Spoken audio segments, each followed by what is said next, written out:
This video is brought to you by Elgato Gaming. For the best gameplay capture there is, pick up an Elgato today. And sponsored by G2A.com. For the cheapest games, MSP and PSN codes. Links are in the description.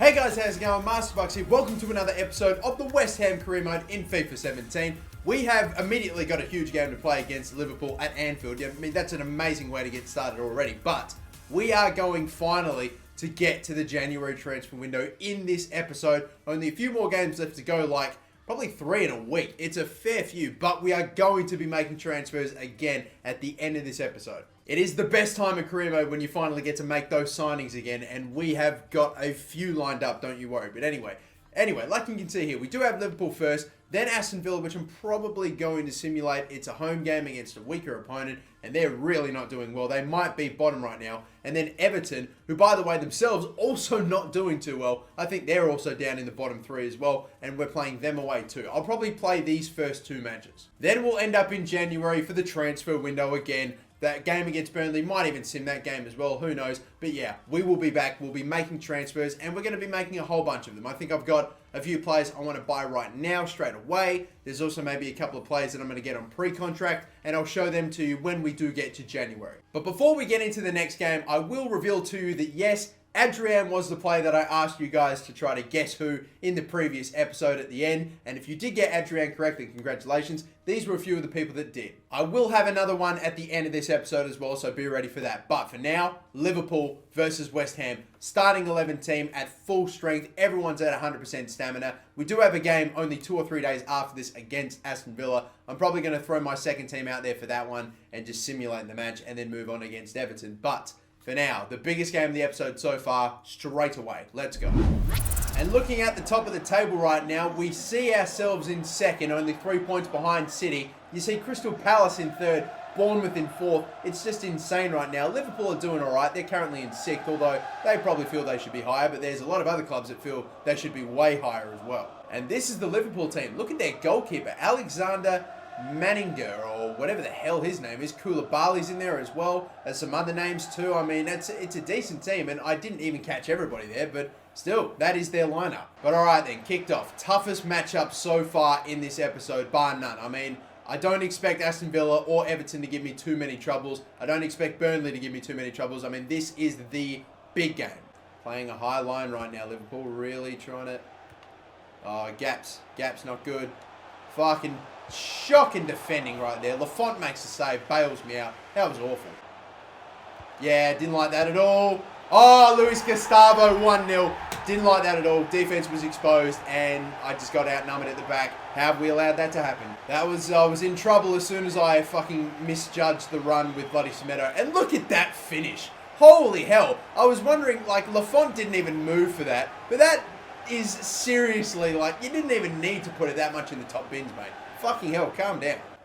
And that's it. Wow, half time. That fucking went very quickly. Okay, 1-0 then. And you know what? The way that Liverpool play, it's very easy to score against them because they have very few back. Their fullbacks go up pretty forward as well. So really, you can find yourself in a 2-on-2 very, very easily if you get them on a counter.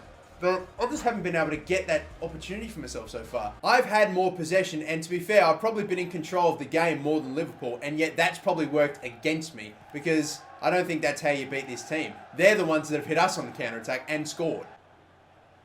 Yeah, bad touch by Matip. I knew he'd do that too. And now Antonio is in. He's in. He's going to have to square it across, and bang! Oh, that was so tight. Made it very, very difficult for Lacazette, but he still got it done. He rifled that into the bottom corner, didn't he? Antonio just outpaces Matip, squares it across, and that is... He was pretty close. To be fair, it's probably a lot easier than you think, or maybe harder than you think. I don't know, but it was a very, very, very tiny gap to work with, but he just got it in. There's an injury. There's an offside. There's an injury there. Oh, wow. And that's to Winston Reid. Not good at all. We have some good replacement centre-backs, but Winston Reid, the captain, is injured. Oh, that was lucky. Lucky to have still kept possession there. But now we are away here with Lanzini. Knocks it forward. These defenders are fucking quick. They are very quick to be beating like Lanzini here. Tackled by MasterBucks. Big one. Get there first. You're never getting to the fucking ball first. Oh, why do Liverpool feel so much faster than us right now? Anyway, game's over. It took me a while to realise. But they were just always first to the ball. We just never got the fucking counter-attack together. 1-1 though, that's alright. We score through Lacazette, nice little pass across the face of goal, and he just bulldozes it in that bottom left-hand corner. And that was the only shot he took all game, but we're done. It is going to be a 1-1 draw. I'll take it against Liverpool away at Anfield, but I feel like there was definitely a good opportunity to have taken all 3 points. Not my greatest game there by any means anyway, but we can move on. We'll take a 1-1 draw, I suppose. Could have maybe gotten a bit better. Some of the results that we got there were fucking awful. Thankfully, Watson rescues it with an A. But check this shit. Like, 2 days later, we play Aston Villa. Ridiculous time fixture, right? Like, 3 Premier League games in about a week's time. That's insane. But we will advance, and I'm playing the second squad for this game against Aston Villa. That is for certain. They've lost 2 of their last 3. They drew against Middlesbrough, and they're all relatively weaker teams as well. Norwich, Watford, and Middlesbrough. I think you would agree. So, it'll be interesting to see how West Ham can go against Aston Villa at home, even with a second rotated team, but there's still a lot of good players in that second team. I think we've done very well. Anyway, skip. 3-0. There is an injury, though. It is to Oxford. And I suppose, again, another benefit of having the second team out there. So that way, if anyone gets injured, it's not to one of your starters, or one of your real best starting 11 players. But Oxford is out. And he's only going to be out for 2 days as well, Reece Oxford. That's fucking sensational. That's great. I mean, he could be back for the Everton game if we wanted to play him in it. Also, just got this email, which is interesting. Just wanted to thank you for helping the club reach its brand exposure goal, blah, blah, blah. We wanted you to earn at least $132 million from shirt sales, and we've done it. Wow. Bloody fair play, that's for sure. But anyway, let's advance again. Everton are the next team that we play. Youth player wants out, so we're going to start getting a few players that want to be called up. Okay. So, Rocher, if that is how you say it. No fucking clue, but maybe we'll figure it out. Let's see. Olivier Rocher. Again, not sure. The potential is good. Not amazing compared to some of the other players that we've seen so far. But, I mean, like, you can't turn down a player that's got a max 80 or like a high 80s potential. I mean, that's insane. It's crazy considering some of the other players we have in our youth squad. That doesn't seem all too good. That's how crazy the youth squad is right now. But we are definitely going to pick this man up. I can't help but think as well that we're more than likely probably going to get a few other players that maybe want to get out as well. I'm pretty confident anyway. But this next game that we have, youth player wants out like I thought. And it's Loic Andreu. I think that guy's actually probably one of our better players too. Yeah, take a look at him. He's 70 overall. That's sensational. Worth $3.1 million already. And his potential is minimum 88, max 94. Holy shit, we're absolutely getting this guy too. Another right midfielder, by the way. So for the Everton game then, guys, this is what we have got. Lacazette, Lanzini, they're still the same. I'm going to be playing Intep, though, at right midfield. Interesting. He is a right footer. He has 4-star weak foot as well. So, I don't know. Even though it doesn't say he can't play at right, even though right midfield isn't one of his preferred positions, I still think he could do okay. Maybe Payet as well. I don't know. But still, I want to play Payet and Intep alongside each other at the same time. We'll see how they go. Sam Byron, by the way, haven't seen him or haven't played him in ages, so I'm just giving him a game just to throw him out there. And Denier as well is going to start too for some of the injured players that we have, like Reed, who unfortunately is still out injured. And, of course, Reece Oxford is still a bit tired after just being injured as well. But yeah, this is more than likely going to be the last game of the episode, only because we are going to be getting into the January transfer window very soon, and I do want to focus on making some transfers first. So we will see. Let's go. So it's a rainy day for this game against Everton, and if you got a glimpse of it, yes, Everton are 19th. It has just been another miserable season for them. They just missed out on relegation by the skin of their teeth. Just survived it last season by just a bee's dick. And now again, it looks like they might actually get relegated themselves this time around. Because look, only 14 goals scored after about 16, 17 games in the Premier League. That is woeful. They're also playing that fucking 5 at the back formation as well. So even though they are right down the bottom, 19th in the league, I still think Everton might be a tough team to score against, just because of that formation. Find the head of one of the taller men here. That's a shit fucking cross. We're nowhere near where I wanted him to go. Byram can't control it. Nearly goes to the fucking halfway line. That is a fucking abysmal corner right there. Now we're going to try to find a way to get anything from it. Squeezed in beautifully. Lacazette, bang! Saved by Stecklenburg. Play it again! Fuck off! We did not get a goal there. Come on! And Dyer, back to him. And then maybe Lacazette again. This is an incredible play. Incredible move. What a goal! What a sensational move that was. Like a play right there that we were just like, yep, You're going to pass to him, you're going to pass to him, and then back to him, and then back to him, and then to me, and fucking what a play. What a run. Look at the gap in that 5 at the back defense was exposed right there for Lanzini to just go strolling in and finish it beautifully. That is some majestic ass shit right there. That is sensational work. Beautiful. And now they've got a free kick from it, and I've honestly just got to put someone on the line from just within 30 yards. Attempt. Oh my god, fuck off. Oh my god, fuck off, Witsel. You nearly headed that so perfectly to fucking Balassi. Thank god Amavu was there to fucking fix your bullshit. I'm not a fan of how much of the ball fucking Everton have had right now, and I'm just going through one of those stints where you make tackle after tackle, but they still keep the ball, and you try to clear the fucking ball, and they still get like another shot off, like, guys. And honestly, guys, I think I've made a bit of a mistake with the kit choice, because sometimes when all the players get bunched up together, I genuinely have a problem telling who's who. It's weird. You would have thought blue and like the colours of the West Ham shirt, the main colours of the West Ham shirt, the Everton shirt, you wouldn't have that problem. But sometimes I've just had a fucking, like, my eyes have just been like, oh, who the fuck is who when all the players get bunched up together. It's a weird thing that's happening right now, but we are leading 1-0, and I don't know. I feel like it's honestly fucking me up sometimes when I go on an attack. Balassi. I'm really not liking the amount of possession that this team is getting right now. How did I not get the ball there? Fucking hell. Cross whipped in. Guess who it goes to? Perfectly to an Everton player. I don't stay in front. The shot's there. Brilliant save by Lafont. I don't like how Everton actually fucking staying in this game right now. I need to put it to bed. Free kick from distance. I'm not putting anyone on the wall. It's 30 yards out. He's going to line it up. He's going to bang it. Saved by Lafont. He has to force the corner.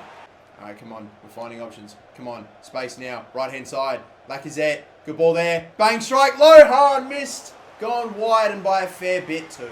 Stoppage time. We deserve to see out this game. We're going to do it. Go back to fucking Payet. No, not to Lanzini. This half has been a fucking fuckery. It really has been. Oh, man. I couldn't do anything. And I really do think, even though it might not, I don't know how it's going to end up looking on the bloody YouTube, but I'm telling you right. I'm telling you what. At times, I just got fucking mixed up and confused. When I was passing them some of my own players, I was getting them mixed up with Everton shirts. I don't know how that was happening, but fine. We have been able to win this game 1-0. A beautiful move in the first half that was able to lead to a Lanzini goal. But that second half was a disgrace. Couldn't do anything. It was just really frustrating. But we got the goal early, and that's all that mattered. We hanged on. And in the end, you know, Everton got more shots off and probably had a little more possession than us as well. So technically, stat-wise, they may have controlled the game more than us. And that second half had a big fucking helping hand in making that happen. Was not a fan of how we saw out that game, but at least we got the win. And now, check us out. Only a point behind Leicester City, who are just staying away from everybody else right now. They just will not drop points. Manchester City are starting to get up amongst it too, as are Spurs, Liverpool and Chelsea and Arsenal, 7th, 8th and 9th right now. And look at bloody Manchester United in 15th position. Even with the 5 at the back formation and everything, and the fact that Everton are just not the sort of team that should be on the bottom of the table. It just doesn't make any sense, but anyway, advancing forward. Finally, ladies and gentlemen, we are in January. We can start making transfers, but we still have this game against Burnley. And yes, I am going to simulate it because I want to focus on transfers. We'll get this final game out of the way, and then we'll move on into them. So let's see then. I really just want to get out of this fresh and with a win, and we do get a win. 2-0, there we go. Yellow card for Ruben Semedo right there, but that's fine. It's just one yellow card. Axel Witsel with the goal, Intep with a goal. Fucking sim games recently. I think we're on a real streak of winning sim games. Even if they're away, we're doing sensationally. When it comes to sim games, it's like when it rains, it pours. You're either getting absolutely fucked over or you're getting a really good run of good games like we are now. And before we get in and I show you the short list of players that I'm looking to potentially transfer over in this transfer window, we'll take a quick look once more again at some of the players that we have. Connor Bell is minimum 80 potential, and I do like that. But anyway, still. Liam Wright looking okay too. Callum Evans not great with his potential, but look at this guy. Bradley Hughes, 70 max overall. I love that about him already. Good potential. Same with Alfie Edwards too there. I really do like Bradley Hughes though. He looks sensational, great potential. 5'6", could be taller, but that's 70 max overall. It's good enough for me. Welcome. Still taking a look in Spain as well, and we're just not getting an awful lot of very high rated youth players, unfortunately. This man's got incredible potential with a minimum of 83, but the overall still not great. I'm still hanging on to him. And finally, looking in England, we're looking at players with high overall, and Billy Watson is potentially the brother of Ethan Watson. I don't fucking know, but anyway, another 70 rated max overall player right there with a good minimum and maximum potential too. A goalkeeper 6'4". I think we'll sign him as well. Anyway though guys, here is the shortlist. Now, not every single one of these players is a player I want to sign, but there are a few of them that I'm really keeping my eye on and some that I might sign in different ways. The first one is the one that we're looking at right now, Burnley. He's a 25-year-old goalkeeper, 88 rated, $56 million, and he's in the last year of his contract. We could pick up a goalkeeper that's near 90 and could potentially even be 90 rated by the time he comes here next season,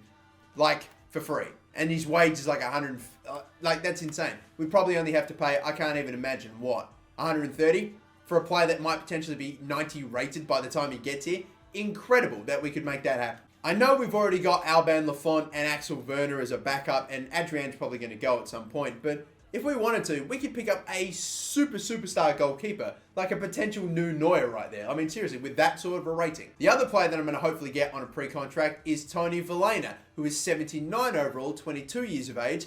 But again, like I said, 22 years of age. We have to wait until he turns 23. I have checked, and he does turn 23 in January at some point. So we just have to keep an eye on him, really, that's it. There's also Mason Holgate, who's in bad form, very happy morale. He's another loan right back that I was thinking about, maybe just loaning in, paying, setting a future fee and then paying it at the end of the season. Just another one, like we've got with Axel Werner. I'm going to try and do it if we can, because I do like Holgate as a potential up-and-coming right back. And I'll always take like a nice, young, high-rated player that's going to grow to become a superstar if possible. And if they're on loan and I can get them on the cheap, then I'll definitely do it. So we'll give it a go with Mason Holgate. Just a short loan, future fee. If he's worth 1.5, let's maybe go for like 2.3. And I reckon that can probably get it done. We'll offer 20% just in case. But yeah, let's submit that. You can also take a look at some of the players I've got transfer listed and all the players I have like loan listed right now that are insane. But yeah, obviously a couple of players that are quite younger and some that are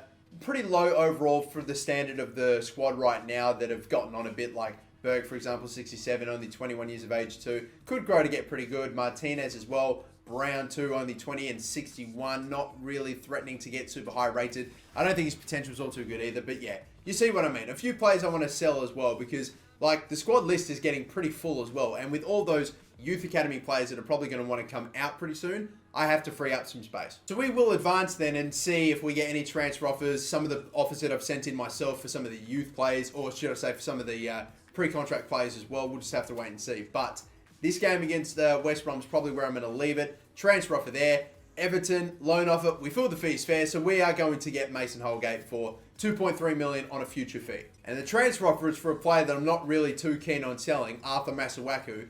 Maybe I might consider it if we can get a good amount of cash for him, because we do have Cresswell and we do have Amavi as well. So we do have backups, but I'd much rather sell Cresswell than Masuaku if I had to sell a left back. Honestly, I think I might forget about it. We'll advance to the first game in the FA Cup. It's going to be the next game that we play in the next episode anyway. But another transfer offer. I think that's for a player I might look to loan or maybe sell. I'm not sure. But look at this. Burnley has accepted his pre-contract offer. An 88 rated goalkeeper. He could be higher rated by the time he joins us. And we just got him like that. Incredible stuff. Burnley, we are making ourselves the real deal now. We've got a superstar goalkeeper. Burnley, I've already signed him a couple of times in career mode, and he's done the job for me brilliantly. I think I got him once in a Dortmund career mode, and he was superb. Hopefully he can do it again. I kind of feel a bit bad for Alban Lafont. We just made him the starting 11 goalkeeper, but he's going to be it until the end of the season. So an 88 rated goalkeeper joins us. We've also got this man now, NEWCASTLE. I'm absolutely lost. I don't know how to say that, but still, we're going to accept that loan off from Doncaster, because, again, he's not getting any games. So, yeah, we'll send that man away. So, there we go then, guys. That's the end of the episode. We are more than likely probably going to sim this game at the start of the next episode. But I think I'll probably leave it here just because I think the episode's probably getting toward that point where it's about time to end it. But don't worry, because, of course, we are in the 30 days of career mode. So, the next episode will only be a couple of hours away. Like, I don't know, 24 or so. Basically, what I'm saying is you won't have to wait long. But yes, that is the end of the episode, guys. But before we end it, we have reached the point where it's time for you to try to guess the West Ham player. So the last player that I got you guys to guess was indeed Adrian, like you guys figured out. But now it's this player. Who is this West Ham player? It might be a bit tougher depending on how well you know your West Ham players, but still. That is the player that you guys need to try to guess. And if you know who he is, then be sure to leave him in the comments down below. And while you're down there, I'd really appreciate it if you guys could maybe like the video if you enjoyed, and of course subscribe if you haven't already. But until the next episode, guys, my name's MasterBucks. Thank you so much for watching. Don't forget to like and subscribe, and have a good one. Bye bye.